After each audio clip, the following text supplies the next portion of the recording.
Hello everyone, আশা করি সবাই ভালো আছেন। আজকের ভিডিওতে আমরা দেখব ইমেজ থেকে আনওয়ান্টেড যে সব থিংস রয়েছে, যেমন পিম্পল, কালো দাগ, এই ধরনের বিষয়গুলো রিমুভ করা এবং সুন্দর একটি স্মুথ স্কিন তৈরি করা। তো এখানেই আপনারা ফলাফলটা দেখতে পাচ্ছেন।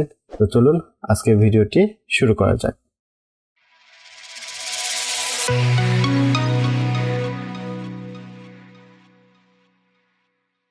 প্রথমে আমরা আমাদের মেন ইমেজের একটি ডুপ্লিকেট লেয়ার করব। তো আমি কন্ট্রোল জে প্রেস করব, আমাদের লেয়ারটা ডুপ্লিকেট হয়ে যাবে।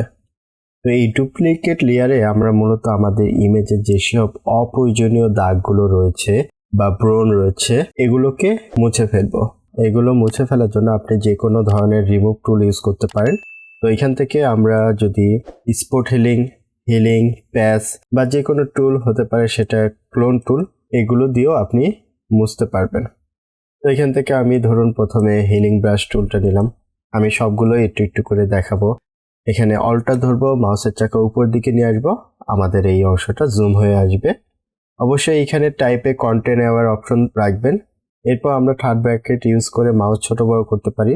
থার্ড ব্র্যাকেট ফার্স্ট ইউজ করলে ছোট হবে এবং থার্ড ব্র্যাকেট সেকেন্ড ইউজ করলে বড় হবে।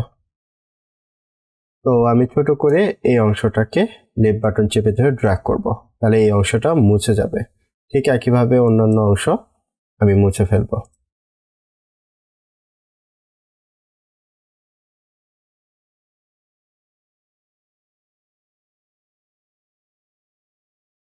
আপনি যদি হিলিং ব্রাশ টুল চান তাহলে সেক্ষেত্রে হিলিং ব্রাশ টুলটা নেবেন। এটা ভিন্নভাবে কাজ করে। আমাদের স্যাম্পল নিতে হবে, দেন স্যাম্পলটা অন্য জায়গায় ওভারল্যাপ করতে হবে। অর্থাৎ আমি কোনো ভালো জায়গায় স্যাম্পল অল্টার ধরে ক্লিক করব, দেন খারাপ অংশে এসে ক্লিক করব, তাহলে সেটা রিমুভ হয়ে যাবে। তো এখানে আমি প্রত্যেকটা টুল একটু একটু করে দেখাবো। আপনি যে কোনো টুল বা 2-3টা টুল মিলে আপনি ওভারঅল কাজটা করতে পারেন, কোনো সমস্যা নেই।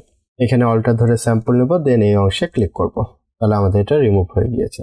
ঠিক একইভাবে আমি অন্যান্য কিছু অংশ করে ফেলি।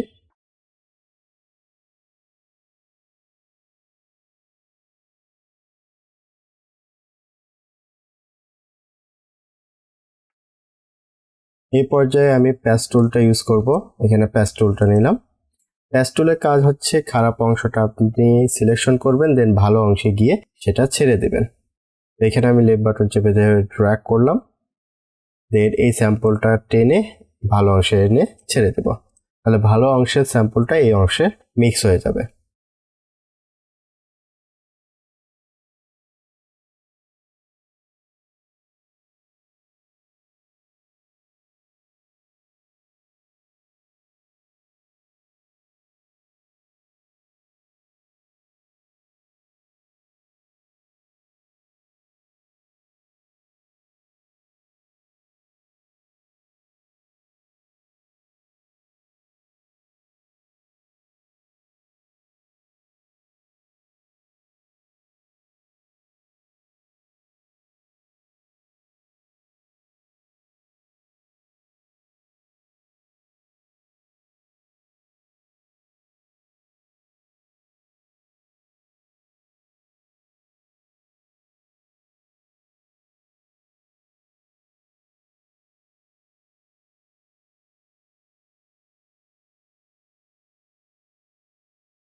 আমাদের কিন্তু মোটামুটি কাজটা কমপ্লিট হয়ে গিয়েছে। তো আপনি যে কোনো টুল দিয়ে এই কাজটা করেন, কোনো অসুবিধা নেই। তবে আপনি এখানে যতটুকু ভালোভাবে করতে পারবেন, পরবর্তী রেজাল্টটা আরও তত ভালো হবে। সো এই অংশে অবশ্যই একটু সময় নিয়ে কাজ করবেন, যেন প্রপারভাবে আপনি এই জিনিসগুলো রিমুভ করতে পারেন। এখন আমাদের মুখ থেকে যে দাগগুলো ছিল বা ব্রণের অংশ ছিল, এগুলো মুছে ফেললাম। এখন আমাদের কাজ হচ্ছে এই স্কিনটাকে স্মুথ করা এবং একটা সুন্দর লুক দেওয়া। এই যে আমরা কাজটা করলাম, এই কাজটার পরে আমরা যে ধাপগুলো অতিক্রম করব, সেই কাজে আমাদের ভুল হতে পারে। এই জন্য এই কাজটা যেন সেভ থাকে, এই জন্য এটারও আরেকটা ডুপ্লিকেট করব কন্ট্রোল জে প্রেস করে। আমরা চাইলে এটা রিনেম চেঞ্জ করে রাখতে পারি, রিমুভ পার্ট, এটাকে দিয়ে দিলাম ইফেক্ট। এরপর যে ইফেক্ট লেয়ারটা রয়েছে, এটার মোড আমরা চেঞ্জ করে ভিভিড লাইট দিয়ে দিব। ভিভিড লাইটটাকে আমরা ইনভার্ট করব কন্ট্রোল আই প্রেস করে, তাহলে এটা ইনভার্ট হয়ে যাবে। আর আপনি যদি ইনভার্ট এখান থেকে কন্ট্রোল আই না হয়, তাহলে ইমেজে যাবেন, অ্যাডজাস্টমেন্টে যাবেন, এখানে ইনভার্ট লেখা রয়েছে, এখানে ইনভার্ট ক্লিক করবেন। এবার আমরা এই লেয়ারটাকে কনভার্ট টু স্মার্ট অবজেক্ট করব। রাইট ক্লিক করব, কনভার্ট টু স্মার্ট অবজেক্ট। এখন স্মার্ট অবজেক্ট করার কারণ হচ্ছে এটার ভিতর আমরা যেসব ফিল্টার দেব এগুলো ফিল্টারের মান যেন আমরা পরবর্তীতে কম বেশি করতে পারি। তো এবার আমরা ফিল্টারে যাব, আদারে যাব, দেন হাই পাস ক্লিক করব। হাই পাসের যে ভ্যালুটা রয়েছে এটা আমরা এমন একটা মান দিব যাতে করে আমার স্কিনটা স্মুথ দেখায়। তো এখান থেকে আমি বাড়িয়ে কমিয়ে দেখতে পারি। তো এখানে আমি 12 মতন রাখছি। তো আপনি যখন ভ্যালু দিবেন আসলে আপনি দেখবেন যে আপনার ইমেজের জন্য কত ভ্যালু দিলে জিনিসটা প্রপারভাবে দেখাবে। আমরা এখানে কিন্তু দেখতে পাচ্ছি আমাদের স্কিনটা কিন্তু অনেক স্মুথ করে দেখাচ্ছে। তো এখান থেকে আমি ওকে প্রেস করব, আমাদের ফিল্টারটা এখানে অ্যাড হয়ে গেল। আমি যদি পরবর্তীতে মান চেঞ্জ করতে চাই হাই পাসে ডাবল ক্লিক করব, এখান থেকে আমরা ভ্যালুটা কমিয়ে বাড়িয়ে ব্যবহার করতে পারবো। এরপর এই জিনিসটাকে আমরা ব্লার করব, এই জন্য ফিল্টারে যাব, ব্লারে যাব, গাশিয়ান ব্লারে ক্লিক করব। ব্লারের মাধ্যমে আমরা আমাদের স্কিনটার যে প্যাটার্ন রয়েছে বা ত্বকের যে প্যাটার্নটা রয়েছে এটা আমরা একটু ফুটিয়ে নিয়ে আসবো। তো এটার ভ্যালু যদি আমরা বেশি করে দিই সেক্ষেত্রে আমাদের স্কিনটা আগের পর্যায়ে চলে যাবে। সো এখানে আমাদের ভ্যালুটা অনেক কমে ব্যবহার করতে হবে। তো এখানে আমি রেডিয়াসটা 1 পিক্সেল করে ওকে করে দিচ্ছি। এখন আমরা যে ইফেক্টটা দিলাম এটা কিন্তু সম্পূর্ণ ইমেজে ইফেক্টটা চলে গিয়েছে। তো আমরা সম্পূর্ণ ইমেজে তো আর ইফেক্টটা দিতে চাচ্ছি না, তাহলে আমরা অপ্রয়োজনীয় যে অংশটা রয়েছে সেটা বাদ দিয়ে প্রয়োজনীয় অংশে শুধু ইফেক্টটা রাখতে চাচ্ছি। তো এটার জন্য আমরা আমাদের ইফেক্ট লেয়ারে একটা লেয়ার মাস্ক তৈরি করব, লেফট বাটন ক্লিক করে, এবং এই মাস্কটাকে আমরা ইনভার্ট করব। ইনভার্ট করার জন্য কন্ট্রোল আই প্রেস করব। যখন কন্ট্রোল আই প্রেস করব আমাদের সম্পূর্ণ ইফেক্টটা এখান থেকে চলে গিয়েছে। এখন কাজ হচ্ছে আমার যেখানে যেখানে ইফেক্টটা দরকার সেই অংশটা নিয়ে আসা বলতে আমরা এখানে ব্রাশ টুল দিয়ে সেই অংশটা ফুটিয়ে তুলব। তো ব্রাশ টুলে আমরা সিলেক্ট করব, এখান থেকে আমরা সফট রাউন্ড ব্রাশটা সিলেক্ট করব। ব্রাশের সাইজ আমরা 3rd ব্র্যাকেট দিয়ে ছোট করতে পারি। এখান থেকে আমরা ফ্লো যেটা রয়েছে এটার পরিমাণ আমরা কমিয়ে ফেলবো যাতে করে আমাদের ব্রাশের পরিমাণটা বেশি না হয়। বেশি হলে জিনিসটা তাড়াতাড়ি চলে আসবে, এর ফলে যে ইফেক্টটা আমরা দিয়েছি সেই ইফেক্টের যেসব অপ্রয়োজনীয় অংশ যেটা আমাদের দরকার নেই সেটাও তাড়াতাড়ি চলে আসবে। আমরা চাচ্ছি আস্তে আস্তে করে আমাদের স্কিনের উপর আমাদের নিচের ইফেক্টগুলো চলে আসুক। এই জন্য ফ্লোর পরিমাণ আপনারা 10 থেকে 30 এর ভিতর রাখতে পারেন। তো আপনি অবশ্যই চেক করে করেই কাজ করবেন। আমি এখান থেকে 20-এর মতন করে রাখছি। আমি 3rd ব্র্যাকেট দিয়ে আরেকটু বড় করে নিলাম। এরপর আমরা আমাদের ফরগ্রাউন্ড কালারটা হোয়াইট করে নিব। যেহেতু এখানে ব্ল্যাক রয়েছে এটা আবার যেহেতু ফিরিয়ে নিয়ে আসবো আমাদের এখানে হোয়াইট কালার দরকার। তো এখান থেকে আগে ব্ল্যাক অ্যান্ড হোয়াইট অবশ্যই করে নেবেন। এরপর উপরে অংশে হোয়াইট থাকলে এই অংশেই কাজ করবেন, আর না থাকলে এখানে সুইচ অংশ রয়েছে এখানে ক্লিক করেও আপনি কালারটা উপরে নিচে করতে পারেন। তো আমি হোয়াইট কালারটা নিয়ে আসলাম। নিয়ে আসার পর এখান দিয়ে আমি ব্রাশ করে দেবো। যেসব অংশে আমাদের সমস্যা ছিল সেসব অংশের উপর দিয়ে আমরা আস্তে আস্তে ব্রাশ করতে থাকবো।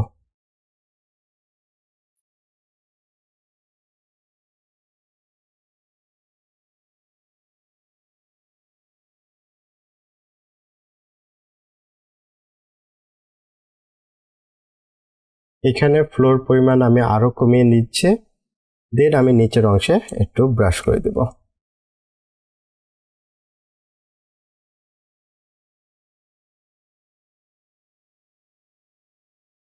মুভ টুলে চলে যাব। তো এই যে আমাদের ফাইনাল আউটপুটটা কিন্তু হয়ে গেল, যেখানে আমরা আমাদের স্কিনটাকে ঠিক করে ফেললাম। তো আমি যদি এটাকে অফ করে দিই আমাদের আগের স্কিন, এটা আমাদের পরের স্কিন। এখন আমি যদি চাই এটার ভিতর কালার কারেকশন করব বা অ্যাডজাস্টমেন্ট করব সেক্ষেত্রে আপনারা এটার আরেকটা ডুপ্লিকেট নিয়ে নিতে পারেন। সেক্ষেত্রে স্ক্রিনশট নিতে পারেন ফটোশপের, অর্থাৎ যত কাজ করেছে তার একটা মার্জ ইমেজ নিতে পারেন এবং সেটার উপর কালার ইফেক্ট তৈরি করতে পারেন। তাহলে কি হবে, আমাদের মেইন যে ইফেক্ট লেয়ারটা রয়েছে এটার কোনো ক্ষতি হবে না। তো স্ক্রিনশট নেওয়ার জন্য অথবা মার্জ করার জন্য control shift alter E press করব। তাহলে দেখুন নিচে আমাদের যতগুলো লেয়ার ছিল সবগুলো লেয়ার মিলে আমাদের যে আউটপুট ছিল সেটাই একটা লেয়ারে আমাদের চলে আসলো। তো এই লেয়ারের ভিতর আমরা কি করতে পারি, কালার কারেকশন করতে পারি। তো আমরা এটাকে স্মার্ট অবজেক্ট করেও কালার কারেকশন করতে পারি, নাও করতে পারি। তো স্মার্ট অবজেক্ট করে যদি কালার কারেকশন করি সেক্ষেত্রে আমাদের ইফেক্টটা আমরা চাইলে পরবর্তীতে এডিট করতে পারবো। তো এখানে অ্যাডজাস্টমেন্টে যাব, এখান থেকে আমি প্রথমে লেভেলে চলে আসতেছি। তো এখানে আমাদের প্রপার্টিজ প্যানেলে লেভেলটা চলে এসেছে, এটাকে আমি একটু বাইরে নিয়ে আসি। এই সাদা অংশে দেখুন একটু গ্যাপ রয়েছে কালারটা, তো আমি এই অংশটাকে স্টোভটাকে সিলেক্ট করে টেনে এই পর্যায়ে নিয়ে আসবো, অর্থাৎ যেই অংশে কালারটা শুরু হয়েছে। মিডল যে পয়েন্টটা রয়েছে এটাকেও আমরা চাইলে একটু কমিয়ে বাড়িয়ে ব্যবহার করতে পারি। এই অংশটাকেও আমরা একটু ব্যবহার করলাম। তো আমি যদি এটাকে অফ করি, এটা আমাদের আগের এবং পরের ইমেজ। তো এখানে কিন্তু লাইটের উৎসটা একটু বেড়ে গিয়েছে। এবার আমি এটার ভিতরে একটু ভাইব্রেন্স অ্যাড করব। অ্যাডজাস্টমেন্ট যাব, ভাইব্রেন্সে ক্লিক করব, এখান থেকে ভাইব্রেন্সের ভ্যালুটা আমি বাড়িয়ে দেব। তো এই দুটি লেয়ারকে কন্ট্রোল ধরে সিলেক্ট করব, দেন কন্ট্রোল জি দিয়ে গ্রুপ করলাম। তো এই লেয়ারের আইটা অফ করে দিই, এটা আমাদের আগের এবং পরের ইমেজের ভিতর পার্থক্য। তবুও আপনি যদি চেঞ্জ করতে চান এখান থেকে যে কোনোটাই চেঞ্জ করতে পারেন। এখানে জাস্ট ডাবল ক্লিক করবেন, আপনার প্রপার্টিজ প্যানেল চলে আসবে, সেখান থেকে আপনি চেঞ্জ করে নিতে পারেন। আচ্ছা, এই জিনিসটা আমার সরে গিয়েছে, এখানে আমি এটাকে আবার প্রথম পর্যায়ে নিয়ে আসলাম। এখন যদি আপনি চান আপনার ইমেজের ভিতর যে নয়েজ ভাবটা রয়েছে এটা একটু বাড়াবেন বা কমাবেন, সেক্ষেত্রে আপনি নয়েজ ফিল্টারটা ব্যবহার করতে পারেন। তো আমি মেইন ইমেজটাকে সিলেক্ট করলাম, ফিল্টারে যাব, এখান থেকে নয়েজ, আপনি যদি অ্যাড করতে চান অ্যাড নয়েজ, আর যদি কমাতে চান রিডিউস নয়েজ। তো আমি এখান থেকে একটু সামান্য কমাবো, রিডিউস নয়েজে ক্লিক করব। তো যে ভ্যালুটা রয়েছে না সেই ভ্যালুতেই আমাদের এটা মোটামুটি রেজাল্ট দিয়ে দিয়েছে।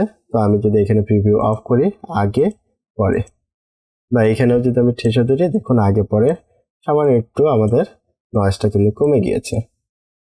দেন ওকে প্রেস করব। তো আমরা যদি ওভারঅল একটা স্ক্রিনশট নিই বা মার্জ করি, তাহলে control shift alter E press করব। এবার আমি যদি আগে এবং পরে ইমেজের পার্থক্য দেখতে চাই, আমি সবার নিচে যে ব্যাকগ্রাউন্ড লেয়ার রয়েছে তার উপর অল্টার ধরে আয়ের উপর লেফট বাটন ক্লিক করব, এটা হচ্ছে আমাদের মেইন ইমেজ। আবার যদি অল্টার ধরে ক্লিক করি, এটা আমাদের পরবর্তী ইমেজ।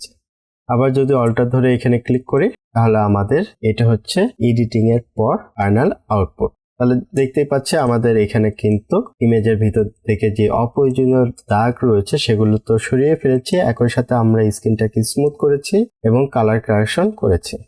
তো এই ছিল আমাদের আজকের ভিডিওটি, আশা করি সবাই এনজয় করেছেন।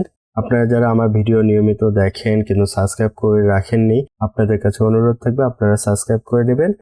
তো দেখা হচ্ছে পরবর্তী কোনো ভিডিওতে, সে পর্যন্ত সবাই ভালো থাকবেন। ধন্যবাদ সবাইকে।